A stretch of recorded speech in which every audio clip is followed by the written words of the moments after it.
Damian Wayne has given up being Robin, so what's next for him? Harley Quinn is trying to be a good guy, and Red X is ruining the Titans Academy. All of that today on the Comicstorian channel. This is where we take some of your favorite trade paperbacks and single issues and I break them down into digestible bites to help you understand. Then I read them dramatically back to you. All alterations to the panels, text, and images are to prevent copyright problems, and all art is owned by its respective companies. So, as usual, guys, every week I grab a couple of issues that I enjoyed from the previous week and I bring them to you in this compilation video. This is going to allow you to keep up with what's going on in DC Comics if you watch these every week.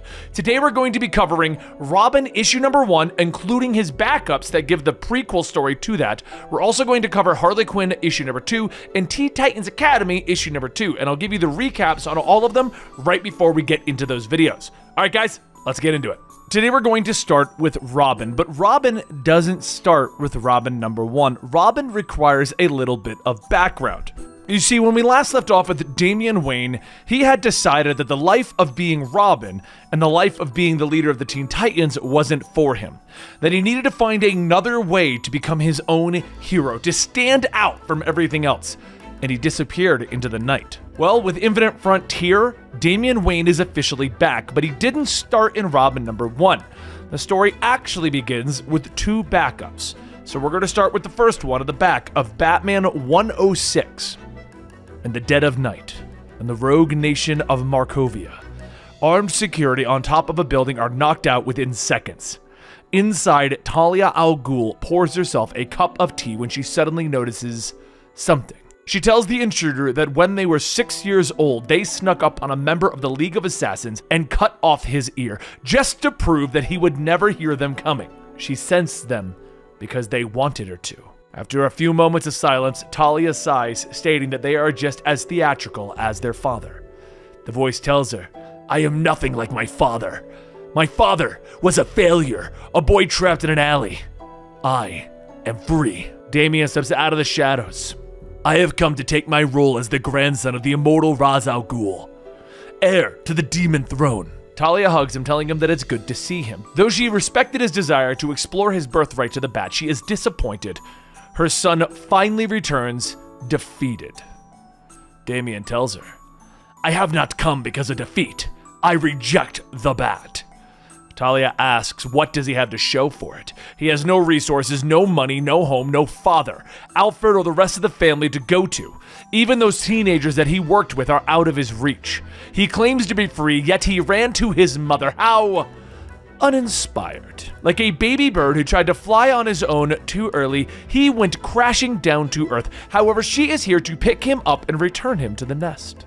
But first, are these assassins with him? A group of hooded men surrounded the two of them, and Damian says, "I just assumed that they were more of your guards." One of the men states, "Greetings, Talia, daughter of the demon. It is time to prove yourself to the League of Lazarus. You will be tested." Another assassin swings at Damian, but as he dodges, he asks, "The League of what?" Talia grabs her cup, throwing it at one of the assassins' faces, stating that she can tell him a bedtime story after they kill them all. The two begin to take out the assassins one after another, but as Damian focuses on his opponent, one of the assassins grabs Talia, holding a knife to her throat, telling her, "Your training will not be enough to stop me from drawing demon blood." Talia calmly stands in the man's grip, telling Damian to go ahead and kill him. What is he waiting for? And then Damian stares as sploosh. The next of the backup stories continues in Detective Comics 1034. Damian stares down at a pool of blood as his sword drips, and he adds to it as his mother says that he hesitated. His father's influence still poisons his actions. As she holds up the bloody knife used to kill her attacker, Damian says that he knew that she could take care of herself. He was distracted by their tattoos.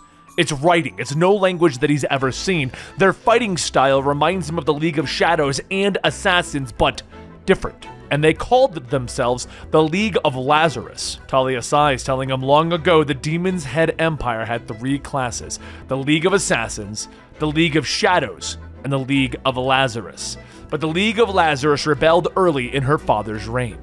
This little visit was intended to send her a message. She has no interest in the League of Lazarus or their tournament. Damian says that even if he hadn't studied every detail of their family and empire in their archives, he's had access to the Bat family's computer files for years. There is little that he does not know of this world. How was this kept from him? Why was the League of Lazarus kept from him? Talia begins to walk off, telling him that it doesn't matter. Come. Damien looks around, telling her that this is a case. Wait, what? What tournament? As the two reach the helipad, Talia says that Leviathan was stolen from her. Her family has lost control over the League of Shadows and the League of Assassins. Her father has fallen from grace.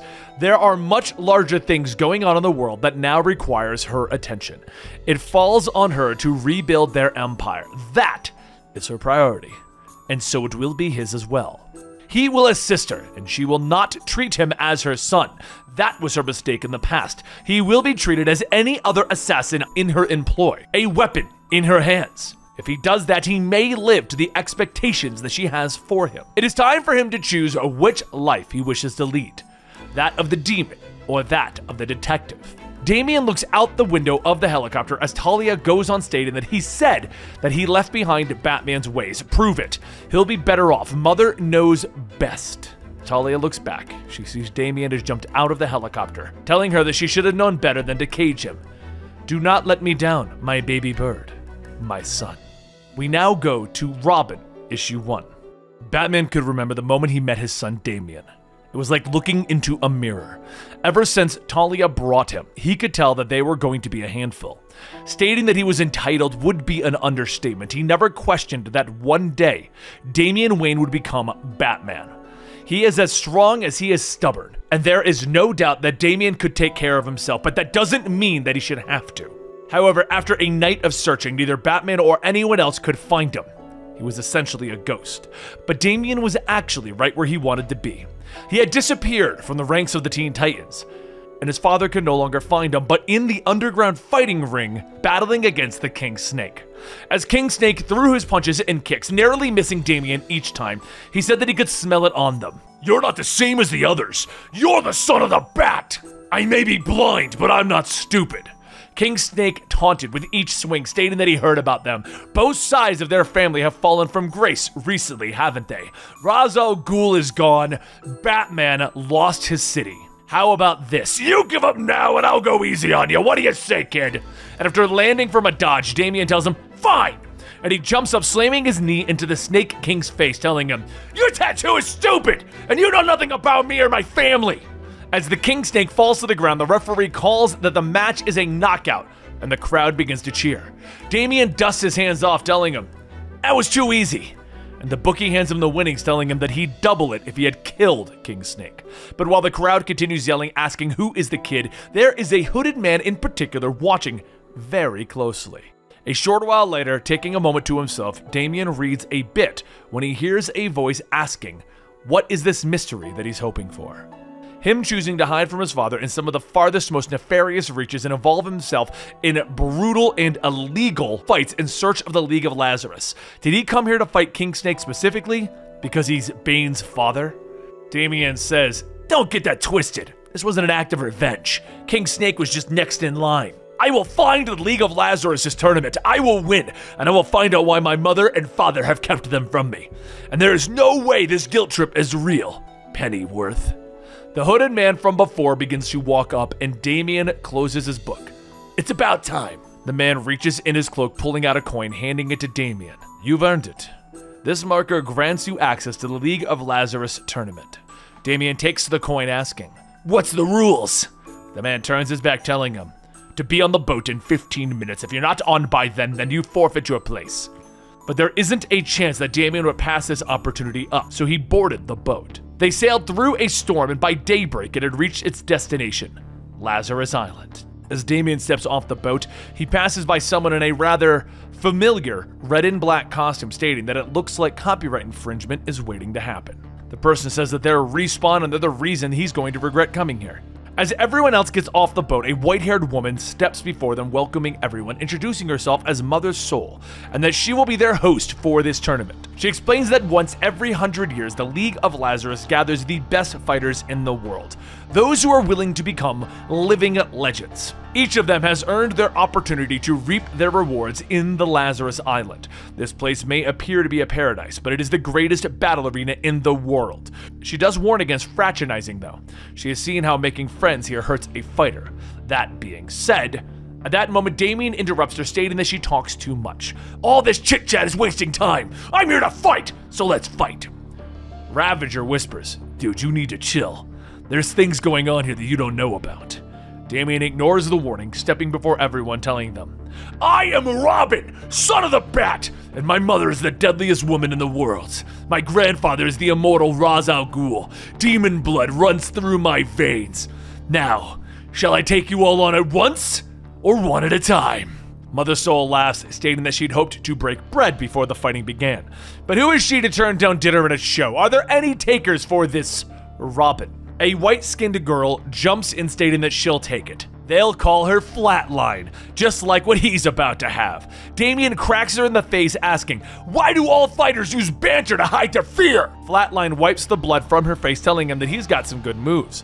And as they continue to fight, Flatline says that she heard that Batman always wins. She's going to say that that is his greatest weakness. It's hard to be trained by someone who has never truly tasted defeat. Robin smiles, telling her that perhaps after she loses to him today, she can tell him all about it right after but Flatline blocks an incoming knee, telling him, you don't know the #1 rule of the tournament. With a quick strike, she pulls her arm back, stating, on Lazarus Island, we fight to the death. Damien looks at his heart on Flatline's sword, asking, how? And Mother Soul says that that's one down. Next, we're going to move to Harley Quinn issue #2. Now, when we last left off, Harley decided that she was going to be a superhero, but she was discovering it wasn't quite as easy as she expected. First, she asked Batman for a Batman family paycheck, but of course he didn't give her one. She then went out and tried to prove herself, and that wasn't going well either. When she got home feeling so disappointed in everything, she discovered that Batman gave her a toaster. Now, issue 2. 1 master's degree, a year of doctoral internships, multiple counseling certifications, and 1 way too expensive PhD in psychology. It doesn't really matter how many degrees a girl's got. She could still end up fighting a couple of angry, psychotic orderlies while wearing furry boots and scuba gear. But let's not get ahead of ourselves here. Mayor Nakano made an announcement at Gotham City Hall. He wanted to reassure everyone that they were taking the current state of affairs very seriously, which is why they would be taking a new approach to the situation. They created what they're calling Gotham's Secure and Fearless Engagement Program, or SAFE. And the one who will be running it will be Dr. Hugo Strange. When Hugo Strange was introduced, he told everyone that he was not always an ally to the city, but his own personal reformation is what makes him the best, the only person for this job. I know what it's like to make a bad decision and what it means to make amends for those actions. You as a city face a clown problem, one where people are complacent in the actions of the Joker. However, the SAFE program, my program, is here to change that. As a trained psychologist, I plan to give my all to help Gotham root out these chaotic clowns. While the news reports report on this, they state that this could very well be the time to believe in second chances. A cup of coffee is then thrown at the TV in a coffee shop, and a very angry Harley Quinn yells, "That is a load of BS!" The manager tells Harley that she's going to have to get off the counter, and Harley asks, "Do all of you guys believe in this crap?" The manager says that she's going to have to leave, or they will call the cops. And Harley shouts, "I haven't even gotten my mocha latte with extra mocha yet!" As Harley is booted out of the store, she yells, "For the record, I'm the only person who has apologized! How am I supposed to help the clowns and impress Batman when I haven't even had my caffeine yet?" As Harley begins to leave, the ex-clown that she helped last issue, Kevin, runs up stating that he didn't know what kind she liked, so he got her a variety to choose from. She stops asking, You got these for me?" And Kevin tells her, "Yeah, I wanted to thank you. If you hadn't done what you did, Batman would have really given it to me." She takes a cup. She sips it. "Thanks. I needed that after the morning." Harley spits out her coffee, asking, "What the hell is that?" And Kevin says that that one was black coffee, just plain black coffee. She throws the cup, telling him, "Only psychopaths drink coffee without sugar." Kevin then says, "Well, there's a caramel frappe with whipped cream if you'd like." And Harley snatches the cup. "Oh yes, and you better have extra whip on it next time." As Harley goes on ranting about Hugo Strange, the two pass a burned down building with Kevin stating, "Look at that." Harley asks him, "What's up? You know this place? It looks like a normal burnt up storefront in Gotham to me." Kevin goes back thinking a few months ago when he was still in the clown gang and everyone kept pushing him to burn the place down. He eventually did, but as the cops came, he could hear someone inside calling for help. As the cops showed up, everyone left him and that's how he got arrested. Harley asks if everything's okay and Kevin says, "Yeah, but can I ask you something? You used to work with the Joker. And now you're friends with Batman, and you're trying to help the clowns. How do you become good? I was the one who burned this place down, and you're a hero now. I don't deserve to be working with you." Harley tells him, "Well, I used to be a piece of, well, you know. I once kidnapped the mayor's wife, and I had no idea that hyenas liked the taste of Pomeranians. Should have seen the look on her face. It was hilarious, but wrong. Definitely wrong. And I know that now." Kevin asks if there's any hope for him, and while Harley rips off a piece of the boarded window, she tells him that if she can do good, anyone can do good. Now, how about they see if there's anything good left in this old thrift store? So after a bit of scavenging, Harley pumps up stating, "Look at all of this stuff. It's like the perfect one-stop shop for irons, foam fingers, and a giant stuffed unicorn. Everything a girl could want." But that's when a voice yells, "That's them. Those are the clowns." Harley looks over asking who are these guys, and one of them yells, "Ma'am, we're gonna have to ask you to come with us by the order of Dr. Hugo Strange and safe." Harley begins to laugh. "Please! My mother may have created some developmental problems via childhood trauma that I'm still struggling to process, but I sure as heck know not to talk to some deranged hospital orderlies with electrified cattle prods. I'm not an idiot." The two men charge in, and Harley begins to attack them, stating that she isn't going with them to see some psychiatrist or the God complex. She knocks one man out while kicking another out of the building. She looks down at the knocked out man, stating that she's going to need to borrow those keys. And as Kevin speeds off, Harley hangs out the back, telling the men to give Hugo her regards. But what she doesn't hear is the beeping from the GPS locator beneath the van that she just stole.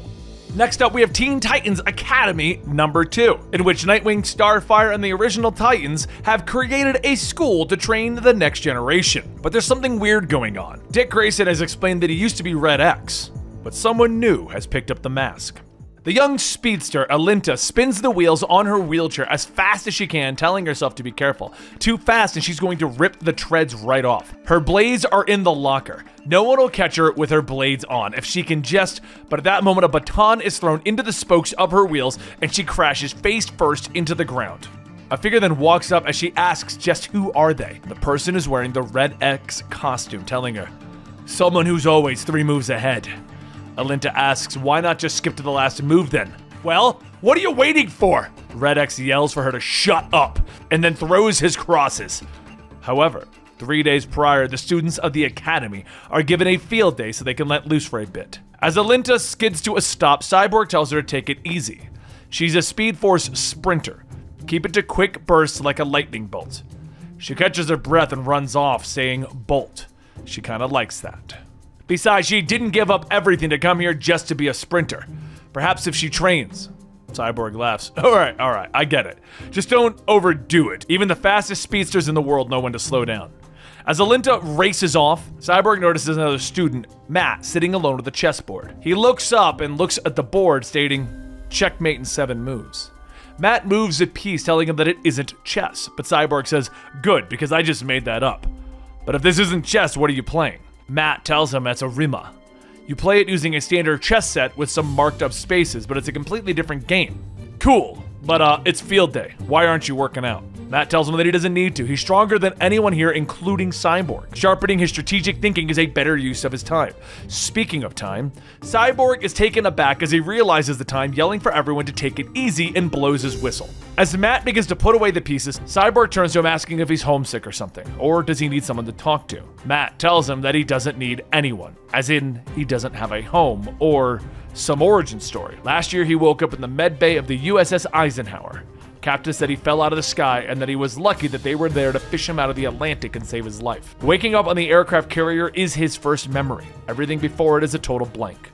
Anyway, as for getting homesick, he literally wouldn't know where to start. See you around, Cyborg. Later, as class is beginning to get ready, Cyborg sees Nightwing in the halls asking, "Hey," and Nightwing asks, Hey, have you seen my old Red X mask lying around? Cyborg looks at the class in which Beast Boy is wrestling with the kids, telling him that maybe the command center? Not sure, really. Hey, between his legs! It always works no matter what! But as Beast Boy turns into a dragon, he yells back, hey, don't tell them that! As Nightwing heads into the command center, he sees Red X at the computer as it tells him, download 80% complete. Red X turns back, throwing 2 crosses, giving them enough time to complete their download and pull out the flash drive. Nightwing shouts into the comms for someone to come in, and Donna asks what is going on. Nightwing chases after Red X, telling her, command level, north stairwell. Alinta sees Donna running down the hall, asking what are they chasing, and Nightwing tells her that she'll see when she gets there. As Nightwing reaches the stairs, he sees Red X going down, breaking the wall-mounted fire hose, using it to follow. Donna tells him that the hose is too long, he's going to hit but before hitting the ground, Alinta catches him, telling him, you gotta be more careful at your age. Nightwing asks, wait, my age? I mean, thank you. However, as Nightwing looks at the cape, he tenses up, and Donna asks, what? A misdirection? Nightwing tells her that they were smart. They threw the cape down while they went up and out. Call an assembly now. The students all gather with Alinta sneaking off on the phone, telling the person that she has to go, stop calling her. The voice tells her no, she owes them. Did she really think that they plucked her from the Outback and set her up with a whole new life because they're so gosh darn nice? They own her. Alinta tells them that nobody owns her, and she hangs up. Elsewhere, 2 shadowy figures sit, and one asks, a kid? And the one on the phone says, barely. You're going soft, aren't you, Smith? Smith pauses for a moment, telling the other to just give them the file. Now we go back to our current time, where Red X arrived and threw Alinta to the ground. And she asks again, are they going to do it or not? Red X tells her, shut up! I'm not going to kill you, but the others might. A voice then says that they won't if she comes quietly, which he seriously advises that she does. As the boss always says, everything else would be suicide. As Alinta looks back, she sees Peacemaker standing above her, holding one of the red crosses. And that's today's DC Books. We've brought you the current state of Robin and where he's at. We've told you the continuing storyline of Red X. And of course, we brought you a little bit more of Harley Quinn. I'm loving the new direction that DC is going, and I really am enjoying bringing you guys all these individual issues each and every week so that we as a community can keep up with DC Comics. But don't worry, if you're watching these and you're like, man, this is getting really confusing, Benny, I know you're recapping them, but it's just not enough for me. We are still doing complete stories, we're still doing full stories. They are coming out on every other day that we're not doing these compilation episodes. And I'm gonna let you in on a little secret. This is allowing us to do the full stories as they're going. It's literally, we're just like doing more stories this way because now I'm doing things like Harley Quinn and I'm doing things like Robin and Teen Titans Academy, and when they're done, they'll become full stories. We're gonna pull them out of these videos. Anyway, guys, don't forget we're also doing votes over at our Patreon, patreon.com/Comicstorian. For the mini producer tier, you can vote on stories like Batman Inc., Suicide Squad, Bad Blood, the Winter Soldier storylines that you guys are getting, the Dead Man Logan death story, all that stuff, all coming out right now over on our Patreon. Just go check out our Patreon, you'll see all of it coming out. Thank you guys so much for your continued support. I hope you enjoyed today. Let me know what you think of the new Robin fighting in Mortal Kombat, basically, Harley Quinn trying to be a good guy, and what do you guys think about this whole Red X a part of the Suicide Squad? See you guys next week.